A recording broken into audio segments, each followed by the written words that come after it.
forum and inviting me to participate. I've been traveling quite a bit lately. So if during the talk I say, "How are you doing out there, Detroit?" you'll know why. I think that one of the things that is so important about this conversation, I had one in New York with a group of kids, parents, and counselors, and now I'm speaking to a group of educators and staff at a community college here, as opposed to Seminole, Oklahoma, where I was 2 weeks ago, where they have peculiar issues with the Cherokee tribe and how to reach out and embrace them and make them feel accepted so that they excel academically. I don't know how many Cherokee Indians we have here, but the issue is similar. Diversity, equity, and inclusion. That's an issue that is near and dear to my heart. It is near and dear to my heart because of my upbringing as the son of Joan and Roger Young, growing up under their values for education, in a sense that we all belong to the same group, that we, in a sense, are an extension of the same family. I take that to heart. And I take it to heart in every sector of our society, certainly in everything that I do. And so I look to see it reflected in every place I go. It's not always the case, but that's the ideal. That's what we work toward, which is why this conference is so important. In order for you to truly know me, or certainly know me better than my introduction, I have to introduce you to my mother. My mother, Joan Walker, was a woman who herself was abandoned as a child in Anderson, South Carolina, but a very strong-willed, determined, and very bright young lady.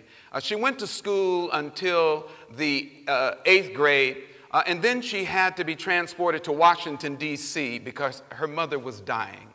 And in the hospital there, when she arrived, they told her two things. One, she knew. You are going to have to drop out of school and take care of the younger siblings. She was the oldest. It's just the way it was. Folk in the country have those morals, and they hold on to them for generations. And they told her that you have to take care of the children, and so you have to forfeit the rest of your education to do that. And so she went home and started taking care of the kids. Now, mind you, before this happened, she was a straight-A student in Anderson, South Carolina. Her goal was to become a teacher one day at that point. But family circumstances dictated that she had to drop out. So my mother technically was a dropout.